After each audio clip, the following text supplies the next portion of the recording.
우리 함께 말씀 읽겠습니다.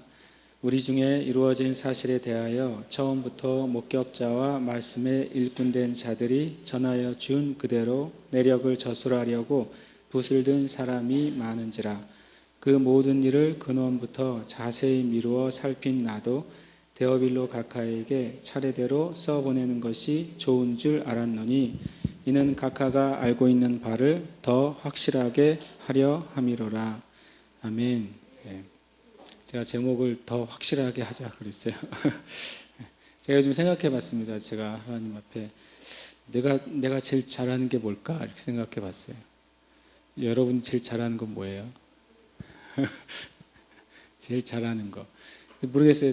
우리 형제 자매님들이 저를 볼 때 목사님은 톱질을 제일 잘해요라고 말할 수도 있고 전 톱질을 잘합니다.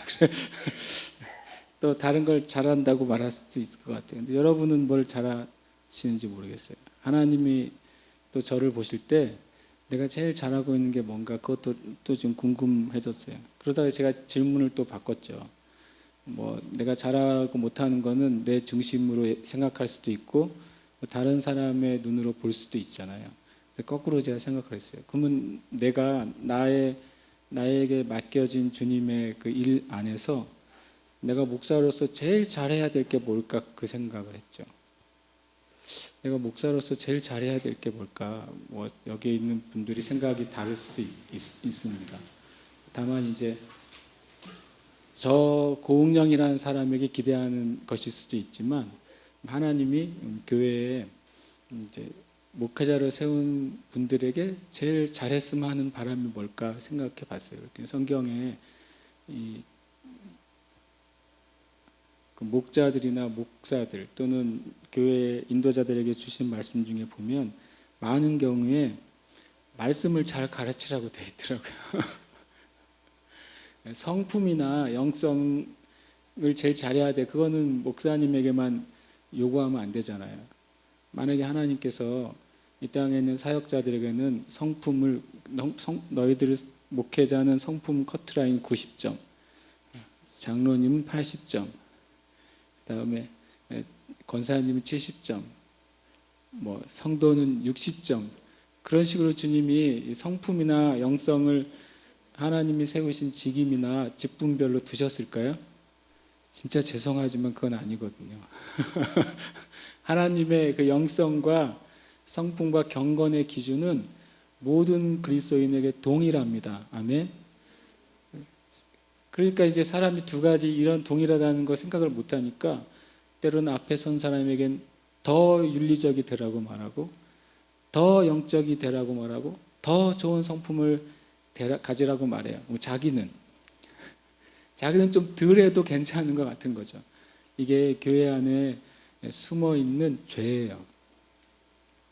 거꾸로 만약에 목회자가 그런 생각을 가지고 그래 저 집사님은 저 정도만 되면 됐다 라고 제가 한다 그러면 그것도 하나님 앞에 제가 죄인 거죠.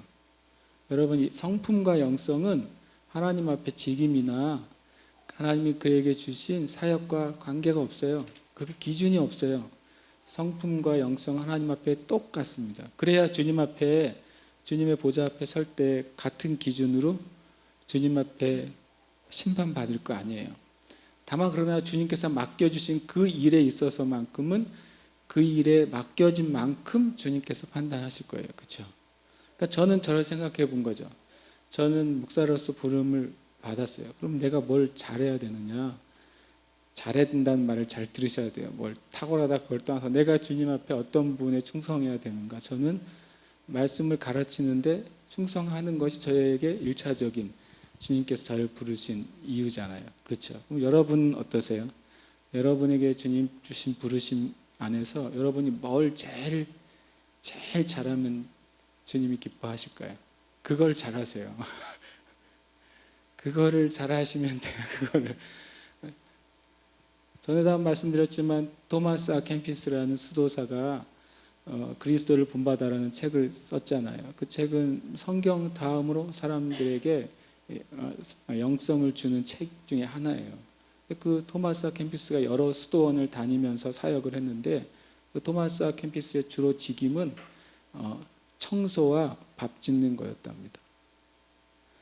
토마스 켐피스는 청소와 밥 짓는 걸 제일 잘했어요. 그리고 뭐 했냐면 남는 시간에는 다른 수도하고 다른 경건의 훈련을 하고 묵상하는 사람들을 읽을 수 있도록 성경을 필사하는 게 토마스 켐피스의 자기 직임이었어요. 생각해 보세요. 이분은 하루 종일 아침에 일어나면 다른 수도하고 또 말씀을 가르치고 하는 분들을 위해서 그 수도원을 청소해요. 그리고 밥을 지어요. 밥을 다 먹고 나면 그걸 씻어요. 그리고 점심 준비해요. 다시 또 먹으면 또 씻어요. 저녁 준비해요. 그럼 하루에 다 가지 않겠어요? 그럼 밤에는 이제는 앉아서 성경을 필사하는 거예요.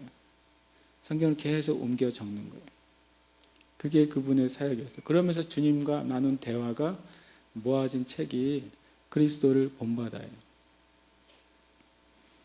본받아가 이미테이션이라는 단어를 써요. 예수님하고 똑같이 되는 것. 그 모양과 내용에 있어서 질과 양에 있어서 주님과 같아지는 것을 말하는 거죠. 진짜 탁월한 영성이나 진짜 탁월한 하나님의 열매는 큰 것을 하는 사람이 아니라 하나님이 그 사람에게 주신 그걸 하는 사람이에요. 그러면서 다른 것과 비교할 것도 없고 부러워할 것도 실은 없어요. 그냥 저의 그냥 육신적인 체질로는 저는 목수를 하면 너무 평생 행복할 것 같아요.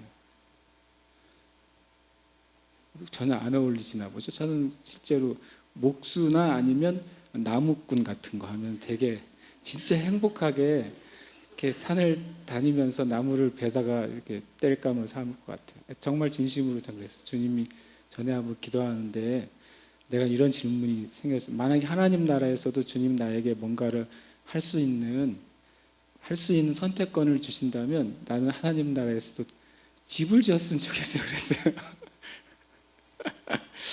그냥 제가 그렇게 손으로 만지고 하는 걸 좋아하나 봐요. 내 그냥 성품이. 참 제가 좀 죄송하지만 성경을 읽는 것도 좋은, 성경은 재밌어서 읽고요. 저는 재밌는 건 이제 뭐 못질, 망치질, 톱질이 재밌어요. 저는 하라 그러면 하루 종일도 할 것 같아요. 사모님이 진짜 싫어하는 것 중에 하나인데.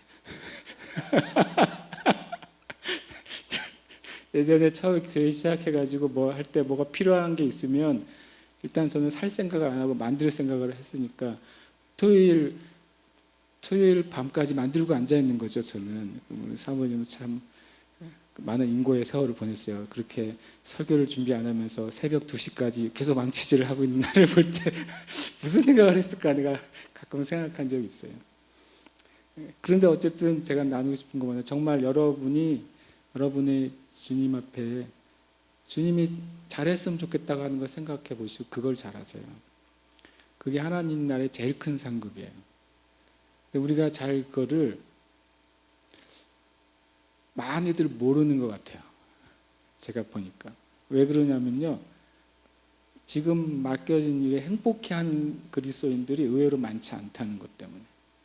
만약에 자기가 지금 교회에서든 가정에서든 자기 일터에서든 그 일이 내가 하나님께서 나에게 주신 잘하라고 주신 일이라고 믿게 되잖아요. 그러면 그 사람은 필연적으로 그리고 자연적으로 행복할 거예요. 그렇지 않겠습니까? 그게 이게 내 일이구나. 이건 나에게 너무 딱 맞는 일이야. 나에게 너무 딱 맞아. 그럼 그 사람은 행복할 수밖에 없어요. 근데 만약에 주님의 일입니다라고 말을 하는데 그 사람이 안 행복하잖아요. 그러면 한번 가서 조용히 한 데로 데려가서 물어보세요. 그 일이 주님의 일이 맞으세요? 너무 크게 얘기하면 상처받으니까 따로 조용히 불러가지고, 저는 그렇게 믿어요. 하나님의 일이 우리에게 주어질 때 거기 안에는 수고도 있죠. 때로는 그 일을 하는 것 때문에 내가 손해볼 수도 있어요. 어떤 것을 때로는 대가를 지불하고 포기해야 될 수도 있어요. 그런데 정말 내가 이 일이 하나님이 내 인생에 주신 좋은 일이라고 믿으면 그 모든 수고나 헌신이나 희생, 그것보다 훨씬 더 그 깊은 곳에 기쁨이 있습니다. 그 기쁨이 없다는 건 주님의 일이 아닌 거예요. 극단적인 것 같지만 그것은 주님의 말씀이에요. 주님 빌립보서 2장에 보면 하나님이 소원을 우리에게 주시는데 하나님의 기쁘신 뜻을 우리에게 소원으로 주신대요. 그리고 우리로 그것을 하게 하신대요. 하나님의 기쁘신 뜻이 옵니다. 하나님의 슬픈 뜻이나 하나님의 두려운 뜻이나 하나님의 이룰 수 없는 뜻이 우리에게 들어오지 않습니다. 하나님의 기쁜 뜻이 우리에게 소원으로 들어오고 나는 그것을 하고 싶어지는 거예요. 그래서 그것을 행할 때 물론 문제가 있죠. 세상에 쉬운 일은 없잖아요. 물론 장애물이 있습니다. 내 장애물이 내 안에도 있고 내 환경에도 있어요. 그럴지라도 그 기쁘신 뜻은 변하지 않는 거예요. 그래서 우리가 주님을 섬길 때 우리 자신을 점검할 수 있는 제일 좋은 길은 내 마음 깊은 곳에 이 일을 하는데 기쁜가 안 기쁜가예요. 내 마음에 기쁨이 있는가 없는가. 심지어 바울이 자기 복음을 전하는데 자기 몸을 드리는데도 조금도 자기가 아깝지 않다고 그래요. 그 이유는 바울 안에 사람들이 하나님을 만나고 영혼이 구원받는 것에 대한 말할 수 없는 기쁨이 바울의 심령 안에 있는 거예요. 매 맞아도 잠을 제대로 못 자도 그리고 심지어는 큰 오해를 받더라도 그 안에 기쁨이 있으니까 그걸 포기할 수가 없다 그러잖아요. 바울 사도가. 여러분과 제 안에 무슨 일을 하든지 그 기쁨 안에 행하게 되기를 축복합니다. 우리 교회 안에도 근본적으로 주님의 희락과 기쁨의 영이 있어야 된다고 믿어요. 어떨 때라도. 그렇게 되길 축복합니다. 그래서 제가 주님께 질문을 했단 말이에요. 난 뭘 잘해야 되는가 하다 보니까 설교를 잘해야 된대요. 그런데 그게 심각한 문제죠. 그래서 제가 이런 이상한 딜레마가 하나 있습니다. 뭐냐면 주일 설교할 때 주일 설교를 준비하는 시간은 없어요. 그래가지고 내가 주일날 무슨 말을 하는지 때로는 모를 때도 있어요. 제가 첫째, 둘째 막 얘기하잖아요. 나도 모르고 얘기해요. 그런데 예를 들어서 말씀을 공부하는 시간이 있잖아요. 수요일이나 금요일, 또 부산에 가서 화요일. 그때는 그거 준비하느라고 하루 이틀을 제가 새요. 그게 아주 묘하죠. 그런데 그 모임에는 몇 명이 안 모여요. 이게 딜레마예요. 저의 딜레마. 수요일 같은 경우는 아침부터 저녁까지 그 시편 하나만 계속 읽습니다. 저는 뭐 만족스럽지 않을지 몰라도 일단 저는 만족스럽지 못하게 말씀을 전할 때도 있지만 어쨌든 수요일 날은 제 머릿속에 그 시편 한 편만 계속 돌아다녀요. 계속 시편 그 한 편만 계속 공부합니다. 그 금요일 브릿 에베소서 할 때도 마찬가지예요. 목요일 날은 머릿속에서 항상 에베소서만 돌아가요. 그 부산에서 히브리서 할 때도 그 전날부터 월요일 내내 히브리서만 돌아가요. 근데 주일 설교는 제가 굉장히 프리한 거예요. 제가 이 땅에 있는 많은 목사님들 중에 주일 설교를 나처럼 편하게 하는 사람은 없겠다는 생각을 제가 들죠. 지난주에는 설교한 것도 몇 자 적은 것도 홀라당 날려버렸어요. 그래가지고 노트에 놓은 게 없어요. 그런데 주님이 그렇게 하지 말래요. 주님이 네가 잘해야 되는 것은 말씀을 가르치는 걸 잘해야 된다 저한테 그러시는 거예요. 요즘 계속. 그래서 어떻게 하면 잘하나요? 그랬더니 주일날 그 말씀을 가르치래요. 그래서 뭘 가르칠까요? 그랬더니 네가 안 한 걸 좀 하라 그러셔가지고 제가 이제 성경 중에 그 말씀학교 했던 걸 생각해 봤어요. 제가 같이 안 하셨던 분도 있지만 제가 마태복음, 마가복음, 요한복음은 같이 말씀을 나눴었어요. 굉장히 긴 시간 했었죠. 그 다음에 사도행전을 했었어요. 고린도 전후서를 했었고 빌립보서하고 에베소서를 했었습니다. 거기까지만 했어요. 그 나머지는 아직 제가 그 같이 성경학교로 말씀 공부를 아직 못하고 있어요.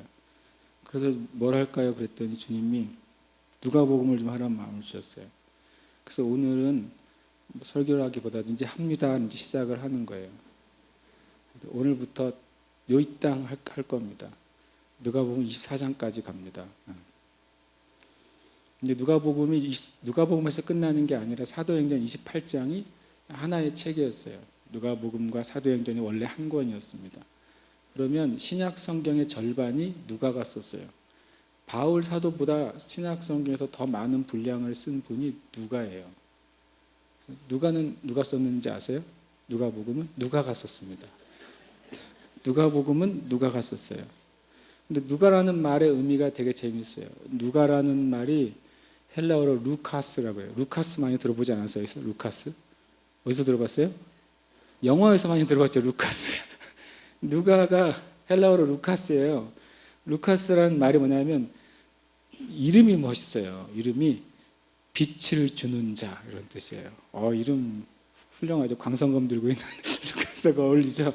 알았는지 모르겠지만 누가가 빛나다, 빛을 주는 자 이런 뜻이에요. 굉장히 이름이 훌륭하죠.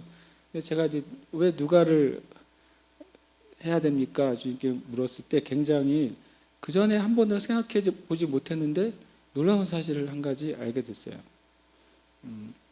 성경 중에 유일하게 이방인이 쓴 성경이 누가복음이에요. 성경의 모든 저자는 다 유대인입니다. 마태 유대인입니다. 마가 유대인입니다. 요한 유대인이고요. 바울 유대인입니다. 디모데, 디도 다 유대인입니다. 사도행전 세례 요한도 유대인이고, 세례 요한은 성경은 안 썼죠. 뒤에 있는 야고보도 유대인이고, 유다도 유대인이고, 계시록을 쓴 사도 요한도 유대인이에요. 누가만 이방인이에요. 신기하죠? 실제로 그렇습니다. 구약에 있는 저자들 중에서 다 유대인입니다. 유대인 선지자들이에요. 근데 놀랍게도 누가만 이방인이에요. 굉장히 그 새로운 사실을 제가 알았어요. 주님이 이런 말씀 저에게 주셨어요. 에베소 2장 14절부터 이런 말씀이 있습니다. 그는 우리의 화평이신지라 둘로 하나를 만드사 원수되는 것 곧 중간에 막힌 담을 자기 육체로 하시고 법조문으로 된 계명의 율법을 폐하셨으니 이는 이 둘로 자기 안에서 한 세 사람을 지어 화평하게 하시고 또 십자가로 이 둘을 한 몸으로 하나님과 화목하게 하려 하심이라. 원수된 것을 십자가로 소멸하시고 또 오셔서 먼 데 있는 너희에게 평안을 전하시고 가까운 데 있는 자들에게 평안을 전하셨으니 이는 그로 말미암아 우리 둘이 성령 안에서 아버지께 나아감을 얻게 하려 하심이라. 이 말은 한 세 사람은 우리가 아는 것처럼 유대인과 모든 이방인들이 다 예수 그리스도 안에서 주님의 한 몸이 됐을 때 예수 그리스도의 한 교회가 되는 것을 한 세 사람이라고 말한단 말이죠. 성경에 한 세 사람의 모델들이 있어요. 이방인과 유대인이 함께 하나님 안에서 어떤 작품을 이뤄낸 것들이 있죠. 룻과 보아스가 그렇습니다. 룻과 보아스가 이방인과 유대인 사이에서 그 밑에 누가 나타납니까? 다윗 왕이 나타나는 것이죠. 다윗 왕은 한 세 사람의 첫 번째 모델이에요. 이방인 여인과 유대 남자 사이의 계열에서 나타난 첫 번째 왕, 예수님의 첫 번째 모델이죠. 왕이신 예수님이. 그것이 이제 한 세 사람의 모델인데 신약에서는 무슨 모델이 있을까 제가 싶었어요. 근데 누가가 그 모델이 될 수 있다는 사실을 제가 깨닫게 되었어요. 왜냐하면 누가는 바울 사도의 전도 여행의 대부분을 함께했던 유일한 사람이에요. 바울은 유대인 중에 유대인입니다. 그런데 누가는 완전 헬라인 중에 헬라인이에요. 의사였던 누가가 언제 그 예수님을 믿게 되는지는 성경에 안 나옵니다. 여러 가지 설이 있어요. 하나는 예수님께서 파송한 70명의 전도인들 중에 누가가 속해 있었다. 그렇기 때문에 예수님의 행적을 이렇게 자세하게 기록할 수 있었다. 라고 하는 설이 의외로 큰 주장을 가지고 있습니다. 처음 들으셨죠? 누가가 70명의 전도인 중 예수님께 70명을 파송하셨단 말이에요. 전도인 그 중에 속해 있었을 것이다. 첫 번째 설. 왜냐하면 누가의 고향이 이스라엘 저 북쪽으로 올라가면 수리아 안디옥, 지금 시리아 지역 쪽에 있는 수리아 안디옥이 고향이에요. 그래서 밑으로 그냥 쭉 내려오면 이스라엘이거든요. 그러니까 그런 첫 번째 설이 있어요. 누가에 대해서. 두 번째는 바울의 전도에 의해서 예수님을 만났고 그리고 바울과 마치 예수님의 제자들이 예수님을 만나고 예수님을 따라서 같이 사역했던 것처럼 바울이 그쪽 지역을 전도여행을 할 때 전도했고 그래서 마치 바울의 제자처럼 바울을 섬기면서 바울이 실은 감옥에 죽일 때까지 있었던 사람이 누가예요. 유일하게. 그렇기 때문에 전도를 받은 제자 같고 아들 같은 사람이다라고 이렇게 얘기하는 설이 있어요. 여러분 둘 중에 어느 것 하나를 알고 있는지 모르겠지만 실은 역사상 가운데 두 가지가 같이 나오고 많은 분의 의외로 70명 중에 한 명일 것이다라는 의견도 많은 학자들이 그렇게 제시를 하고 있어요. 그리고 또 누가의 또 독특한 이력은 성경의 디도서라고 신약에 있습니다. 디도의 형제였을 가능성이 매우 높습니다. 디도도 바울의 제자이면서 영적인 아들이었고 그리고 같이 바울과 함께 사역했던 사역자였죠. 어쨌든 누가는 바울의 의외로 굉장히 최측근이었어요. 그래서 누가만이 놀랍게도 사도행전을 기록할 수 있는 그 보고 들은 게 있는 사람이에요. 그리고 사도행전이 기록된 것은 언제쯤이라고 보통 알려지냐면 바울 사도가 감옥에 갇혀 있는 주후 60년대, 64년 정도에 바울 사도가 순교했다고 일반적으로 알려져 있는데 네로 황제의 박해 때 그때 감옥에 같이 갇혀 있었던 사람, 바울의 마지막 그 사역을 같이 있었던 사람, 자원해서 들어갔어요. 누가는 이 보통 사람이 아니에요. 자기는 헬라인인데도 불구하고 유대인으로 개종했고 개종한 다음에 예수 그리스도를 믿는 또 그리스도인이 됐고 그다음에 이 바울 사도의 그림자처럼 계속 동행하면서 그 모든 일들을 기록했고 그것을 정말 마치 역사가처럼 우리에게 남겼어요. 굉장히 드러나지 않는데 참 귀한 사람인 거죠. 그래서 제가 그걸 보면서 이 누가복음과 사도행전은 어찌됐든 이 신약의 한 세 사람의 모델이 아닌가. 유대인 바울 사도와 유대인을 함께 도와서 하나님의 사도행전의 역사를 이뤄낸 이방인 그리스도인의 모습이 아닌가. 제가 그냥 생각하고 깨닫게 됐어요. 그래서 누가복음을 나누는 건 굉장히 큰 은혜가 있겠다. 그리고 모든 복음서 가운데 누가가 제일 관심을 많이 가졌던 사람들은 여인과 가난한 자와 아픈 자예요. 여인들의 이야기가 누가복음에 제일 많이 나와요. 마태, 마가, 요한을 합친 것보다도 누가복음에 예수님을 만난 여인들 그리고 믿음의 영성이 깊은 여인들이 누가복음에 제일 많이 나와요. 굉장히 독특한 분입니다. 그래서 저는 누가복음을 시작을 하려고 그래요. 그래서 너무 긴 여행이 될 것 같아서 지금 진심으로 너무 긴 여행이 될 것 같아가지고 주님 하다가 주님 오시는 거 아니에요?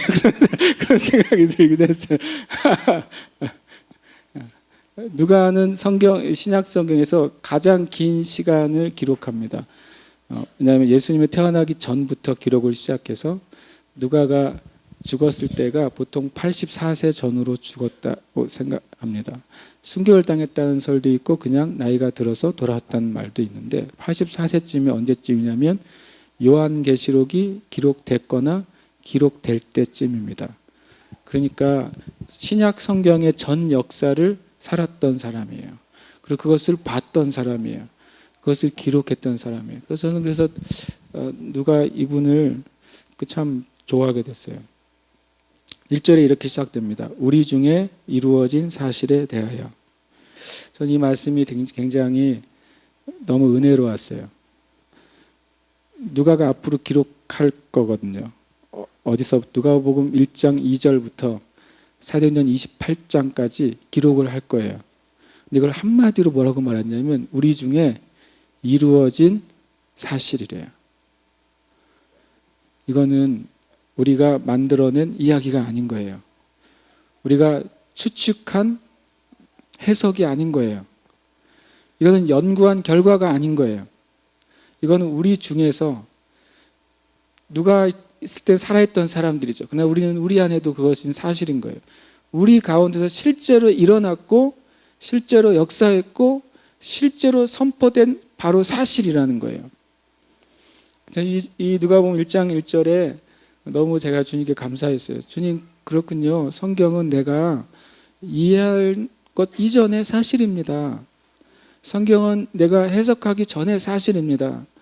성경의 말씀이 뭐 계시로 풀어지든 신학적으로 풀어지든 교리로 풀어지든 이것을 내가 뭐 외우든 그거를 하기 전에 여기에 기록된 것은 그냥 우리 중에 이루어진 사실인 거예요. 흔히 말하잖아요. 제일 중요한 게 뭐예요? 팩트라고. 팩트가 제일 중요하다고 해요. 수천 명, 수만 명이 다 말을 해도 진짜 일어난 일이 뭐냐, 그게 중요한 거 아니에요. 다 부정해도 CCTV 한 컷 나오면 끝나는 거 아니에요. 오리발, 소발, 돼지발 다 내밀어도 CCTV 한 컷, 이게 사실이잖아요. 누가 먼저 때렸는지 한 컷으로 끝나는 거예요. 그래서 제가 누가복음 1장 1절에서 주님 앞에 제가 무릎을 꿇었어요. 주님, 누가복음 1장 2절부터 사도행전 28장까지는 저는 이것을 제가 해석도 하기를 원하고 이 안에는 말씀을 계시로 저희가 받기도 원합니다. 이 말씀만 해서 다른 모든 진리의 말씀들이 풀어지기도 원합니다. 근데 그 전에 제가 주님께 고백하는 것은 이 모든 52장이나 돼요. 엄청납니다. 52장의 말씀을 나는 그냥 사실로 받아들이겠습니다. 제가 기도했어요. 그래서 여러분과 제가 그렇게 결정했으면 좋겠어요. 성경의 말씀은 믿어야 되죠. 맞습니다. 믿어야 내 것이죠. 그런데 먼저 우리가 그냥 이 말을, 단순한 이 말을 우리가 받아들였으면 좋겠어요. 이 말씀은 우리들 중에 이것은 증인과 증거가 있다는 거예요. 한 명이 증인이 아닌 거예요. 복수예요. 모든 사람들 안에서 공개적으로 이루어진 사실인 거예요.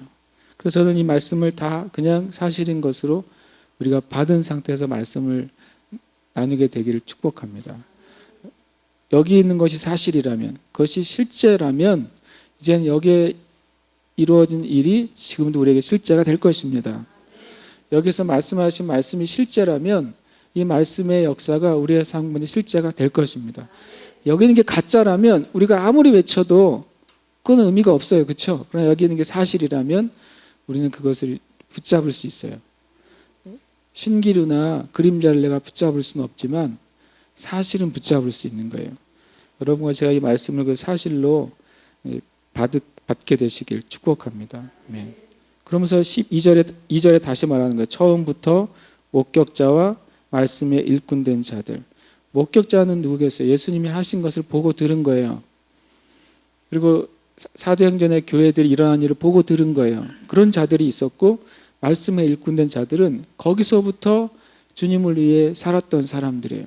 많은 일꾼들이 전하여 준 그대로 내력을 저술하려고 붓을 든 사람이 많다는 거예요.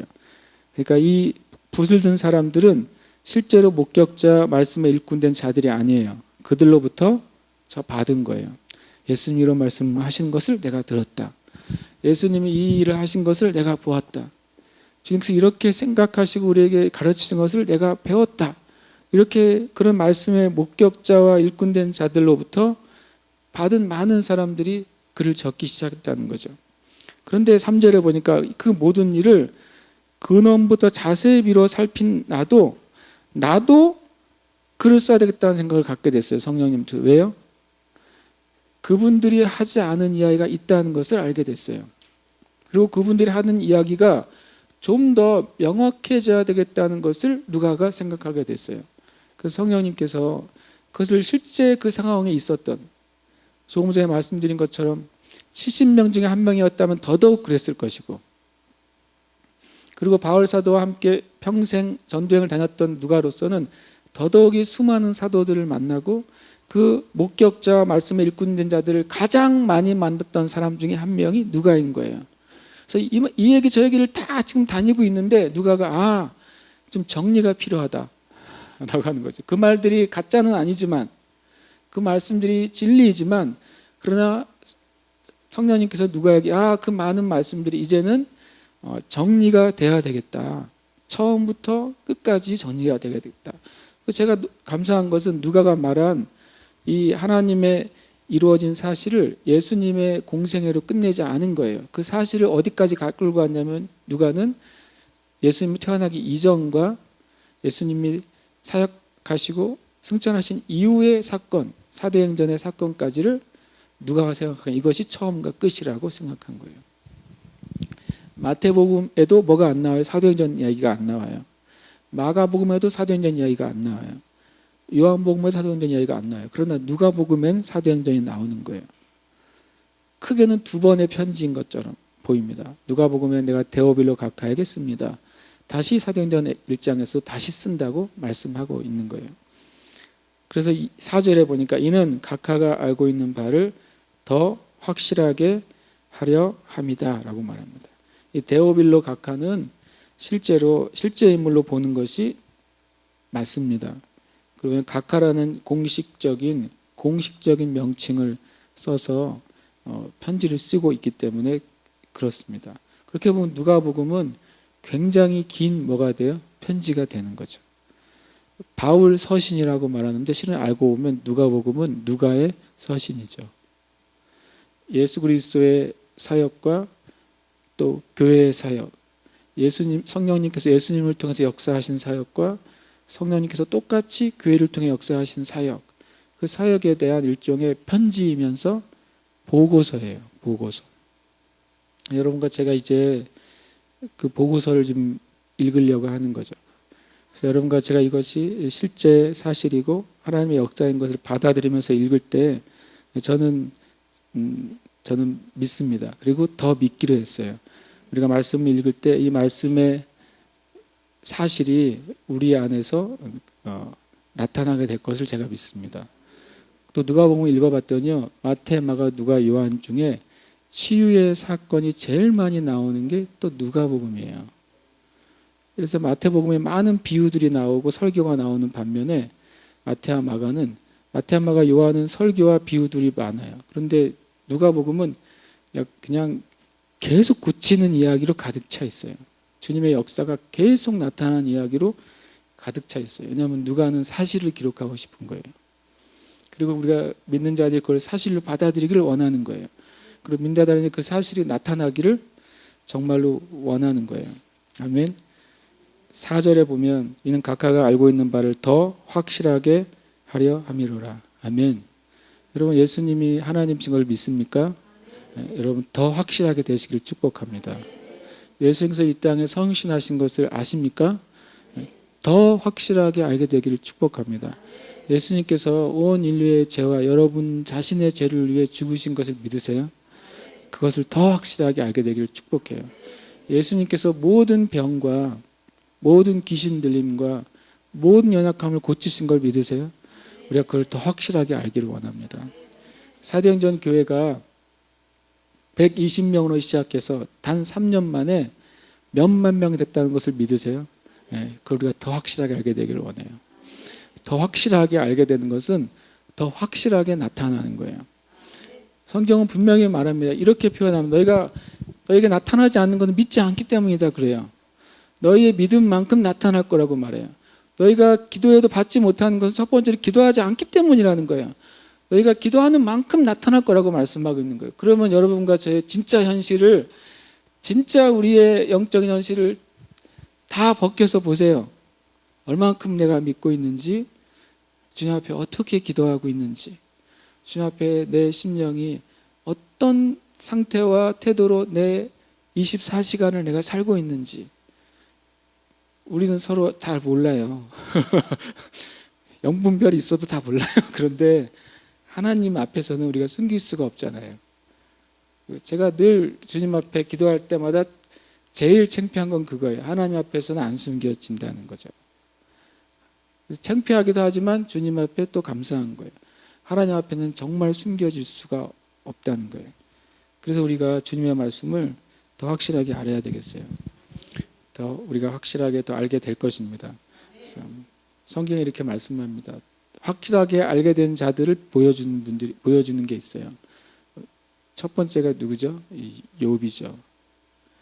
욥이 그동안 귀로만 듣던 하나님을 어떻게 하고 눈으로 보게 됐다 그래요. 욥의 일생 가운데 욥의 몇 살까지 살았는지 뒤에 나오긴 하지만 욥의 일생 가운데 제일 위대한 날이 어느 날이었을까요? 저는 그날이었다고 생각해요. 전 우주가 뒤집어진 날이죠. 그동안 듣고만 있던 하나님이 나타나 버리셨으니 이 욥이 정말 그 천지가 뒤집어진 날 아니겠습니까? 그리고 확실하게 알게 된 날 또 한 사람이 있어요. 제가 봤을 때 사도 바울이죠. 사도 바울은 당시에 성경을 정말 달달달 외우던 사람이었단 말이죠. 성경의 단어 하나하나 설명하라 그러면 아마 사도 바울만큼 설명할 수 있는 지금 현대에 성경학자가 없을걸요 아마. 그런데 그가 예수님을 만나버리니까 진짜 확실하게 알게 된 거예요. 확실하게 알게 되는 순간 사도 바울의 인생도 우주가 뒤집어진 거죠. 확실하게 알게 되는 게 얼마나 큰지를 제가 생각하게 돼요. 우리가 확실하게 알아야 돼요. 엠마오 마을로 가던 두 제자가 자기도 구약을 알고 말씀을 알고 심지어 그들은 주님과 다니면서도 주님의 말씀을 듣고 주님의 기적을 봤어요. 그런데 확실하게 모르는 거예요. 그래서 예수님이 돌아가신 다음에 실망에 빠져서 엠마오 마을로 가다가 주님 만나고 주님이 다시 말씀 풀어줄 때 어떻게 됐어요? 확실하게 알게 됐어요. 그들의 인생이 뒤집어진 날이에요. 요한 사도가 요한일서 1장을 뭐라고 말합니까? 그 생명의 말씀에 대해서 우리가 들은 바요, 본 바요, 자세히 살핀 바요, 손으로 만진 바라. 이 사도 요한도 주님의 말씀을 듣고 보고 바로 날마다 붙어있던 사도 요한도 나중에 가서야 알게 된 거예요. 내가 이제는 손으로 만지게 됐다고 말하는 거죠. 확실하게 알게 되는 것은 너무 중요해요. 우리의 삶 가운데 여러분과 제가 다 알고 있어요. 예수님에 대해서 들은 풍월로도 알고 공부해서도 알고 묵상해서도 알고 스터디를 해서도 알고 세미나를 가서도 알고 스쿨을 해서도 알아요. 그런데 우리 안에 필요한 게 뭐냐면 이거예요. 지식이 아니라 이것이 내 안에 실제로 만나는 날, 그래서 확실해지는 날. 너무 확실해지면요 이제는 누가 그것이 아니라고 말하는 게 아예 가치가 없게 들려요. 실은 싸우고 싶지도 않아요. 내가 걔랑 싸워서 뭐 하겠어요. 나는 확실히 알고 있는데 심지어는 그 사람을 설득시켜서 뭐 하겠어요. 나도 확실히 알고 있는데. 주님의 말씀은 확실해져야 돼요. 변치 않고 너무 명확해서 도저히 거부할 수 없는 상태까지 우리가 가야 돼요. 여러분과 제가 누가복음의 말씀, 누가의 하나님 예수 그리스도에 대한 보고서, 누가의 교회에 대한 보고서를 우리가 함께 나눌 거예요. 그래서 이 말씀들이 우리 안에 실제가 되고 확실하게 되기를 축복합니다. 아멘. 기도하겠습니다. 함께 기도할 때 그냥 우리가 말씀 안에 그냥 이 사실을 가지고 기도했으면 좋겠어요. 주님, 저는 주님의 말씀을 사실로 받아들이겠습니다. 그리고 사실로 받아들입니다. 그리고 말씀 안에 제가 살 것입니다. 주님, 이제 제가 말씀 안에 사는 삶을 살기 시작하겠습니다. 주님의 말씀을 그 근원부터 저에게 가르쳐 주십시오. 하나님 자신에 대해서 하나님의 가장 깊은 것부터 저에게 가르쳐 주십시오. 예수님에 대해서 가장 기초적인 것부터 다시 저에게 가르쳐 주십시오. 성령님에 대해서 가장 밑에 있는 진리부터 다시 가르쳐 주십시오. 그래서 제가 그 말씀 안에 확실히 설 것입니다. 결코 무너지지 않는 바위 위에 서는 것처럼 제가 주님의 진리에 확실히 서겠습니다. 여러분 주님께 그냥 고백하고 기도했으면 좋겠어요. 함께 고백하고 기도하겠습니다. 하나님 감사합니다.